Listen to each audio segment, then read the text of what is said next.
देखो ये क्वेश्चन हमें करना है F X equal to X to the power M sine 1 by X X not equal to 0 it is equal to 0 if X equal to 0. Find M if F X is continuous but not differentiable at X equal to 0. क्या करना है देखो, find M if F X is continuous but not differentiable at X equal to 0. मतलब ये function 0 पर continuous है लेकिन differentiable नहीं है, तो बताइए m क्या होगा. देखो अगर ये फंक्शन कंटिन्यूअस है, देखो अब ध्यान दो, ये नॉट इक्वल टू 0 लिखा है, मतलब 0 के राइट में भी यही फंक्शन है, 0 के लेफ्ट में भी यही फंक्शन है ना. देखो नॉट इक्वल टू 0 लिखा, मतलब 0 के राइट में भी यही फंक्शन है, 0 के लेफ्ट में भी यही फंक्शन. क्या करेंगे देखो, सबसे पहले हम 0 पर लिमिट निकालें. अब देखो लिमिट के लिए यहां पर हमें लेफ्ट लिमिट राइट लिमिट अलग अलग जानने की जरूरत नहीं है. हम लोग क्या करेंगे देखो, कंप्लीट लिमिट एक साथ निकाल देंगे, क्योंकि 0 के राइट में लेफ्ट में दोनों जगह फंक्शन सेम है ना. 0 के राइट में और 0 के लेफ्ट में दोनों जगह देखो फंक्शन सेम है, तो इसलिए हम क्या करेंगे, 0 पर कंप्लीट लिमिट एक साथ निकाल देंगे, है ना. और इसी लिमिट को हम फंक्शन की वैल्यू के बराबर कर देंगे. देखो 0 पर फंक्शन की वैल्यू कितनी है, 0 है ना. 0 पर फंक्शन की वैल्यू कितनी है, 0. तो यही लिमिट हम फंक्शन की वैल्यू के बराबर कर देंगे, तभी तो कंटिन्यूअस होगा ना. कहा गया है कि फंक्शन कंटिन्यूअस है. कंटिन्यूअस है का मतलब जो लिमिट का आंसर है वो 0 पर y की वैल्यू के बराबर हो जाना चाहिए, है ना. क्या कहा गया है कि फंक्शन कंटिन्यूअस है. अब हम देखो निकालना है 0 पर लिमिट, और 0 पर लेफ्ट लिमिट राइट लिमिट अलग अलग नहीं निकालना है, क्योंकि 0 के राइट में लेफ्ट में फंक्शन एक जैसा है, फंक्शन वैल्यू बदल नहीं रहा, इसलिए कंप्लीट लिमिट डायरेक्ट निकालना है. और इस लिमिट को 0 के बराबर करना होगा, क्योंकि 0 पर y की वैल्यू यही है ना. इस लिमिट को 0 पर फंक्शन की वैल्यू के बराबर करना होगा. अब देखो हम चाहते हैं ये लिमिट 0 के बराबर आए, तो देखो ये लिमिट 0 के बराबर कब आएगी, जब ये m पॉजिटिव हो. देखो ऐसा ना, जैसे अगर हम x को रखें 0 तो 0 की पावर m, और ये क्या हुआ बोलो, साइन इन्फिनिटी. अब मैंने बताया था कि साइन इन्फिनिटी क्या होगा, ये होगा बिटवीन -1 एंड +1, है ना. ये होगा -1 और +1 के बीच में. अब 0 की पावर अगर पॉजिटिव हुई तो इसका आंसर भी क्या बन जाएगा बोलो, 0 बन जाएगा. ध्यान दो, है ना. अगर 0 की पावर पॉजिटिव हुई तो इसका आंसर 0 बन जाएगा, है ना, क्योंकि 0 की पावर पॉजिटिव 0 होगा हमेशा. तो ऐसे केस में ये रिजल्ट 0 के बराबर आ जाएगा जो हमें चाहिए, है ना. देखो मैंने बताया था इस टाइप का क्वेश्चन तुमको मैंने कराया था लिमिट में, कि limit x tend to 0 x sin 1 upon x. मैंने बताया था sin 1 अपॉन x का मतलब होता है sin इन्फिनिटी, है ना. x को रखोगे 0 तो 1/x इन्फिनिटी, और sin इन्फिनिटी की वैल्यू क्या होती है, -1 और +1 के बीच में. जब वो 0 से मल्टीप्लाई होगा तो आंसर 0 होगा, लेकिन ये साथ वाला टर्म 0 हो जाना चाहिए. तो साथ वाला टर्म 0 कब होगा, जब m पॉजिटिव होगा. यानी कि हम कह सकते हैं कि m होना चाहिए 0 से लेकर के इन्फिनिटी तक, क्योंकि अगर m पॉजिटिव है तो ये लिमिट हमेशा 0 आ जाएगी, जो आना भी चाहिए. ठीक, तो इसका मतलब m को पॉजिटिव होना चाहिए. पहली बात देखो ये, अगर फंक्शन कंटिन्यूअस चाहते हैं तो. अब हम चाहते हैं फंक्शन डिफरेंशिएबल ना हो, तो इसका मतलब फंक्शन डिफरेंशिएबल नहीं होगा, तो इसका मतलब right hand limit right hand derivative और लेफ्ट हैंड डेरिवेटिव एग्जिस्ट नहीं करना चाहिए. देखो अगर हम x बराबर 0 पर राइट हैंड डेरिवेटिव निकालें तो क्या होगा, limit h tending to 0 f of 0 plus h minus f0 और अपॉन h, है ना. देखो 0 a की प्लेस पर 0 रख दिया. राइट हैंड डेरिवेटिव का फार्मूला याद करो क्या था, राइट हैंड डेरिवेटिव का फार्मूला याद करो क्या था, limit h tending to 0 f of a plus h minus f a upon h. लेकिन हमें 0 पर चाहिए, तो a की प्लेस पर 0 रख दिया, limit h tending to 0 f of 0 plus h minus 0 upon h। देखो ये हो गया limit h tending to 0 f of h minus f of 0 by h, ऐसा आ गया। देखो ये ठीक।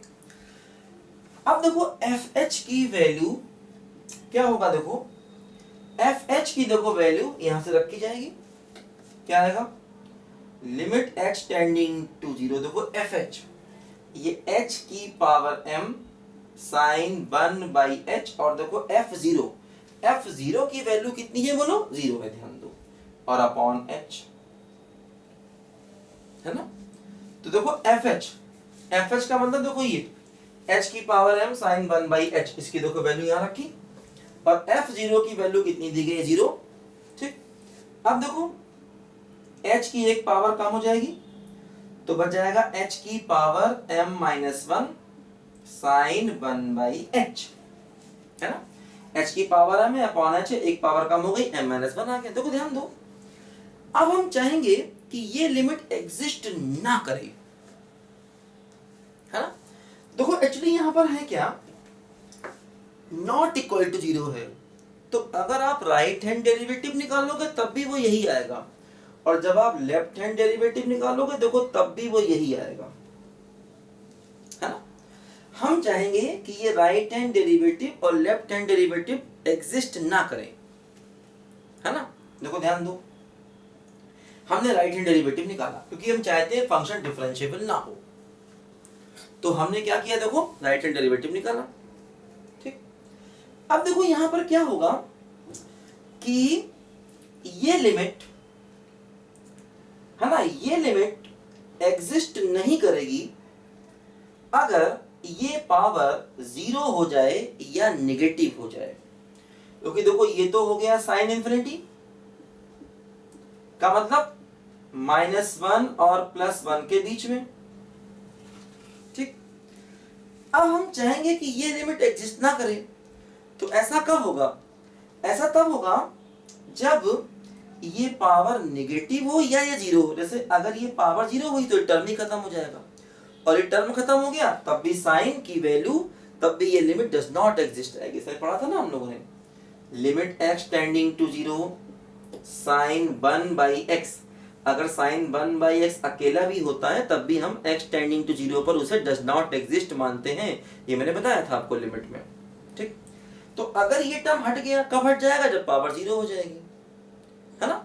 तो पावर 0 हो जाए, ये टर्म हट जाए, तब भी लिमिट डज नॉट एग्जिस्ट, और अगर पावर नेगेटिव हो जाए तब भी लिमिट डज नॉट एग्जिस्ट, क्योंकि अगर पावर नेगेटिव हो गई तो देखो 0 की पावर नेगेटिव मतलब सब कुछ इनफाइनाइट हो जाएगा, है ना।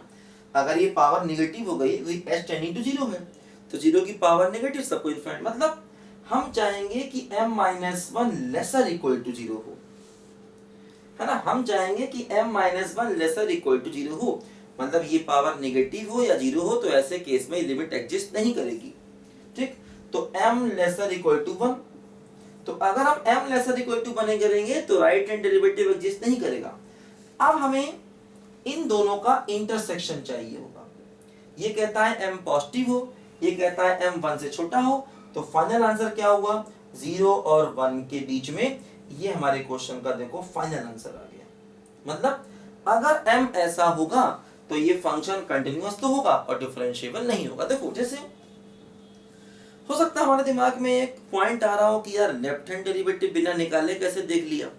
देखो अगर मान लो आप लेफ्ट हैंड डेरिवेटिव निकालते, मान लो अगर हम लेफ्ट हैंड डेरिवेटिव निकालते तो क्या करते बोलो, अगर मान लो हम लोग लेफ्ट हैंड डेरिवेटिव निकालते तब भी यही सिचुएशन आती, तो क्या करते हम लोग, क्या करते देखो लेफ्ट हैंड डेरिवेटिव निकालते तो limit h tending to 0 f of 0 minus h minus f0 upon minus h। देखो लेफ्ट हैंड डेरिवेटिव क्या होता है, f of a minus h minus fa upon minus h।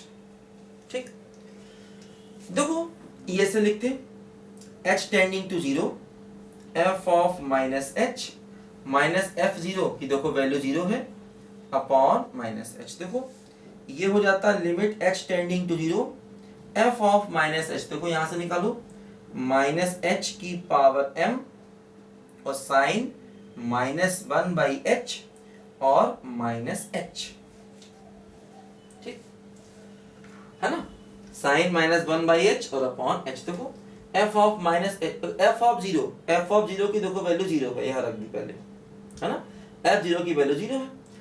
f of minus h यहां से निकलेगा कैसे, माइनस एच की power m sign 1/-h, ठीक है, माइनस एच रख दो, x की जगह पर माइनस एच रख दो। देखो अब साइन माइनस थीटा हो जाता है माइनस साइन थीटा, तो ये हो गया माइनस, है ना, माइनस एच की पावर m और sine 1/h upon minus H, ऐसा हो गया। देखो ये,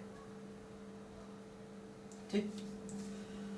अब देखो साइन माइनस थीटा बराबर माइनस साइन थीटा, देखो ये फिर वही हो गया, माइनस को बाहर ले लो, लिमिट h टेंडिंग टू 0, देखो ये हो जाएगा माइनस एच की पावर m-1 साइन 1/h। देखो ध्यान दो, अब देखो यही चीज यहां पर भी आ गई, हालांकि ये इससे अलग है लेकिन फिर वही कंडीशन आ गई। देखो क्या है, इसकी लिमिट h टेंडिंग टू 0 पर निकालनी है ना। अगर ये टर्म पॉजिटिव हुआ तो लिमिट 0 हो जाएगी, जैसे यहां पर भी अगर ये टर्म पॉजिटिव होता तो लिमिट 0 हो जाती, है ना।